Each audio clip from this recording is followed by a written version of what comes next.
सो दोस्तों, welcome in discover Rajasthan. Keep discover keep learn. आज अपने दोस्तों जो आरपीएससी है इसको अच्छे से पढ़ेंगे, राजस्थान लोक सेवा आयोग को। और क्वेश्चन तो 15 प्रीवियस ईयर क्वेश्चन ही है, लेकिन इनसे अपने इसको अच्छे से समझ लेंगे कि कैसे ये वर्क करता है।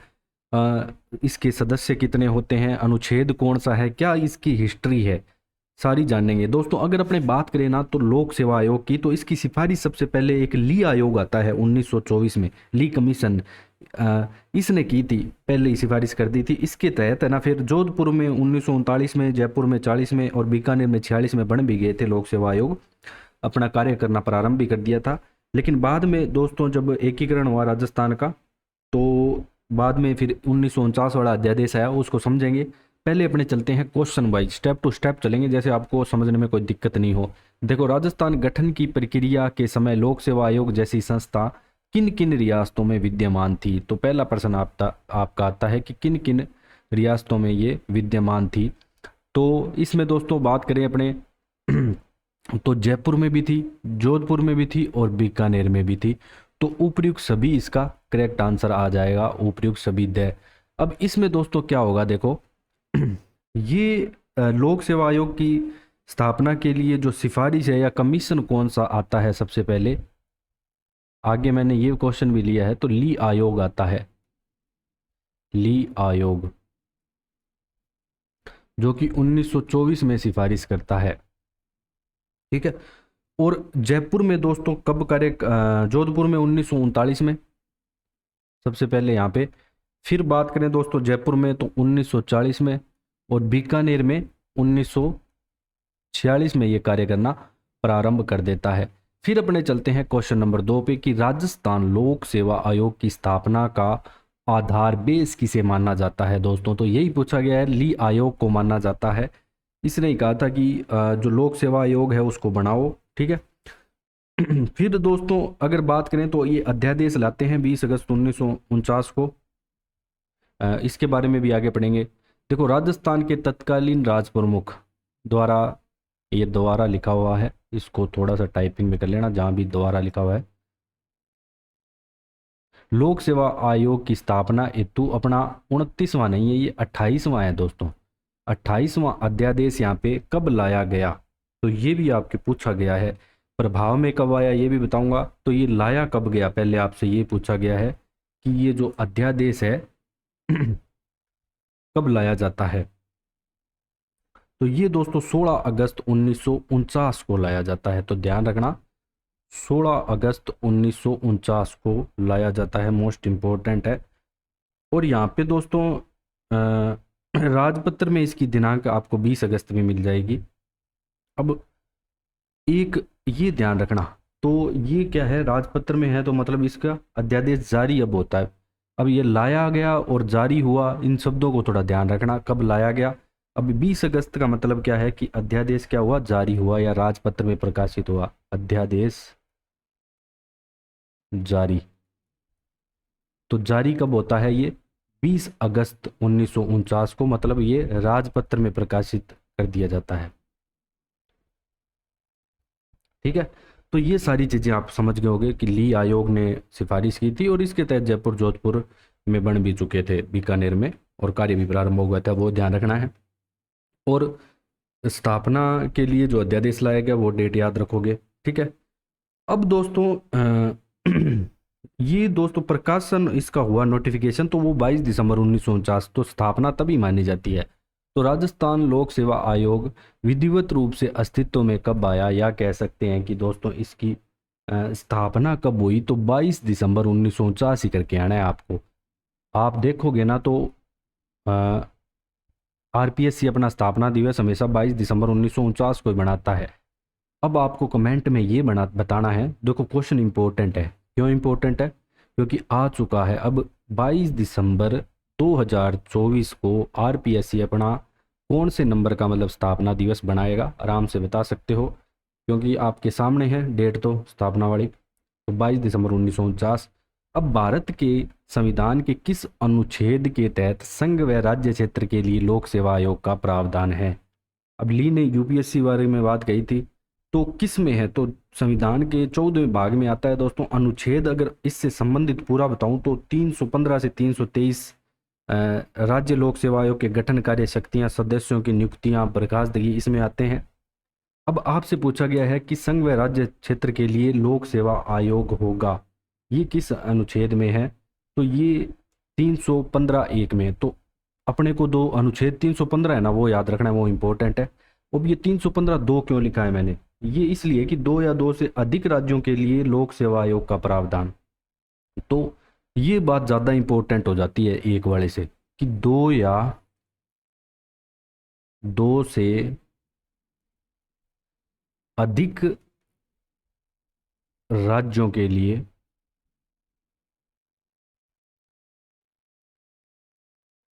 लोक सेवा आयोग का प्रावधान, आयोग का प्रावधान किस में है? 315(2) में। तो ये इंपॉर्टेंट है, ध्यान रखना दोस्तों, एग्जाम की दृष्टि से बहुत इंपॉर्टेंट है, इसको अच्छे से करके जाना। जैसे अपने उच्च न्यायालय पढ़ रहे थे कि 2 राज्यों के लिए हो सकते हैं, तो वैसे यहाँ पे आयोग भी हो सकता है, जो राजस्थान लोक सेवा आयोग है, 2 या 2 से अधिक राज्यों के लिए भी एक लोक सेवा आयोग हो सकता है। और लोक सेवा आयोग से संबंधित ये संविधान के दोस्तों 14वें भाग में है, 14वें भाग में। और इसके संबंधित जो अनुच्छेद आता है वो कौन से आते हैं? 315 से 323 आते हैं, 315 से 323 तक अनुच्छेद इसमें शामिल है। ठीक है, ये सारी चीज़ें आपको समझ आ गई होगी। अब आगे आगे बढ़ते हैं और चीज़ें जानते हैं। लोक सेवा आयोग का अध्यक्ष व सदस्यों की नियुक्ति की जाती है, कौन करता है? आराम से बता सकते हो। नियुक्ति 2 या 2 से अधिक राज्यों के लिए नियुक्ति कौन करेगा वो भी जानेंगे अपने। अभी इतना जानना है कि राजस्थान लोक सेवा आयोग का अध्यक्ष व सदस्यों की नियुक्ति की जाती है, किसके द्वारा की जाती है? तो मुख्यमंत्री की सलाह पर राज्यपाल करता है नियुक्ति। दोस्तों इंपॉर्टेंट है, ध्यान रखना, इसकी सलाह पे मुख्यमंत्री, मतलब महत्वपूर्ण भूमिका यहाँ पे कौन निभा रहा है? मुख्यमंत्री। अब इनकी ये जो नियुक्ति है ये किस में आ जाती है? ये अनुच्छेद आपके 316 में आ जाती है। अब नियुक्ति तो इसने कर दी, हटाएगा कौन? राष्ट्रपति। ये ध्यान रखना, हटाएगा कौन? राष्ट्रपति हटाएगा आयोग के अध्यक्ष और सदस्य को। राजस्थान लोक सेवा आयोग के सदस्यों का कार्यकाल अगर आपसे पूछ ले दोस्तों कितना होता है?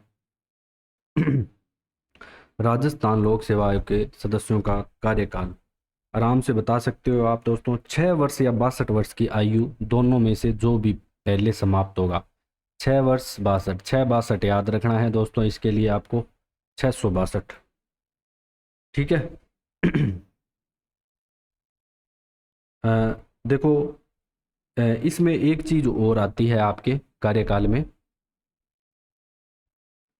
अब इसमें अपने और भी देखो डीप में जा सकते हैं, जाने को कैसे, कि एक इसका 300 अनुच्छेद 316(3) आता है, जो कहता है कि लोक सेवा आयोग के सदस्य अपनी पदावधि की समाप्ति पर उस पद पर पुनर्नियुक्त नहीं किए जा सकेंगे। तो वो 316 की 3 में आता है, लेकिन उसको अध्यक्ष बनाया जा सकता है, सदस्य को पुनर्नियुक्त नहीं किया जा सकता।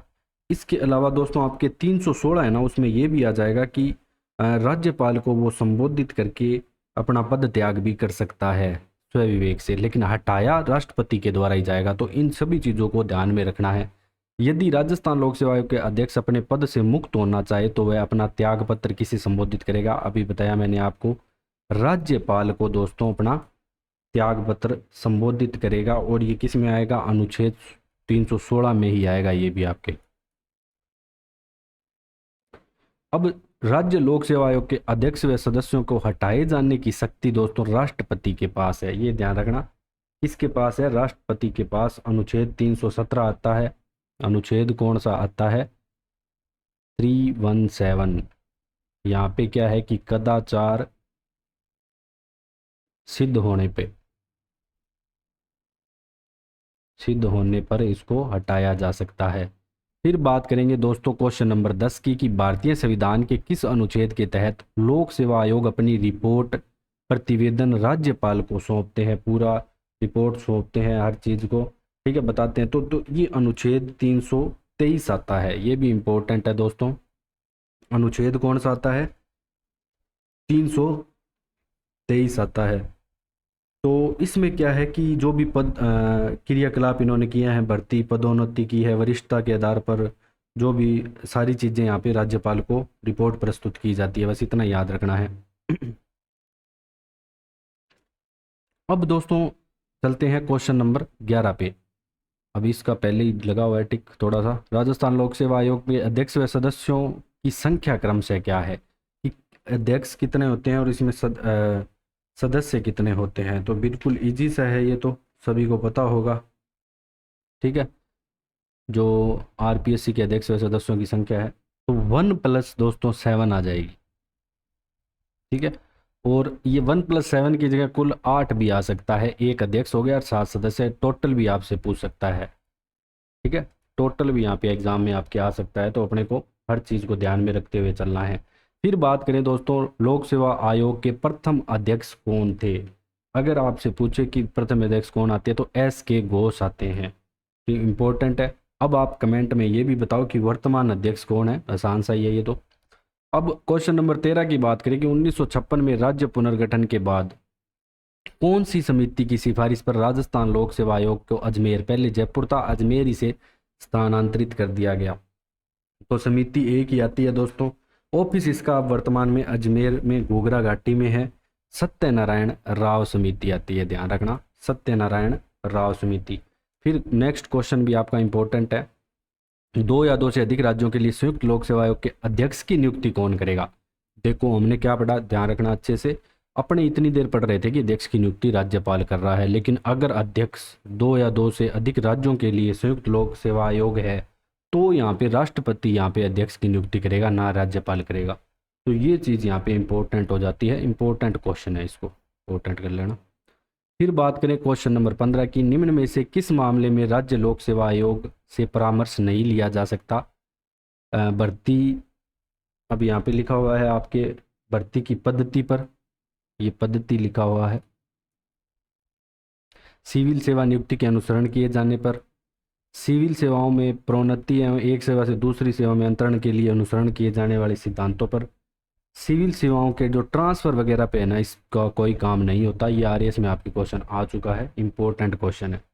फिर बात करते हैं नेक्स्ट दोस्तों, क्वेश्चन नंबर 16, हरीश चंद्र माथुर राजस्थान राज्य लोक सेवा प्रशासन संस्थान कहाँ पे स्थित है। तो दोस्तों पहले ये है ना, स्थापना तो इसकी जोधपुर में हुई थी, लेकिन 1963 में इसे जयपुर स्थानांतरित कर दिया गया। तो वर्तमान में ये जयपुर में माना जाएगा। अगर इसकी बात करें स्थापना की, तो स्थापना हुई थी इसकी 14 नवंबर 1957 को, 1957 को होती है। कहाँ हुई, जोधपुर में। और इसको हस्तांतरित कर दिया गया, ट्रांसफ़र लिख सकते हैं अपने, ट्रांसफ़र कर दिया गया 1963 में। कहाँ पे, जयपुर में। ठीक है, अब चलते हैं अगले क्वेश्चन पे, क्वेश्चन नंबर 17, राजस्थान लोक सेवा अध्यक्ष के रूप में निम्न में से किसका कार्यकाल सबसे लंबा रहा। तो DS तिवारी का, DS तिवारी का सबसे लंबा कार्यकाल रहता है, DS तिवारी। ठीक है, इंपॉर्टेंट क्वेश्चन है ये भी। न्यूनतम पूछ ले तो PS यादव, न्यूनतम कार्यकाल अगर आपसे पूछ ले तो PS यादव का रहता है कितना, 37 दिन मात्र। अब चलते हैं दोस्तों अगले क्वेश्चन पे, लोक सेवा दिवस किस दिन मनाया जाता है। लोक सेवा दिवस किस दिन मनाया जाता है। तो लोक सेवा दिवस आपका दोस्तों 21 अप्रैल को मनाया जाता है, ध्यान रखना, कब, 21 अप्रैल को मनाया जाता है। और जो PS यादव थे ना, जो कम कार्यकाल था, तो 19वें अध्यक्ष थे। कई बार और ज़्यादा आपके जैसे RPSC में जो टीचिंग के एग्ज़ाम होते हैं ना, उनमें थोड़ा डीपली आता है जीके, बाकी आपके इनमें से आ जाएगा, कोई दिक्कत नहीं है, टेंशन लेने वाली बात नहीं है। अगर दोस्तों अगर आपको हमारे द्वारा पढ़ाया गया कंटेंट बिल्कुल थोड़ा बहुत भी ऐसे लग रहा है कि काम आ रहा है, तो सब्सक्राइब जरूर करें। ठीक है, वो बेल आइकॉन ज़रूर दबाओ। और so thanks for joining discover Rajasthan.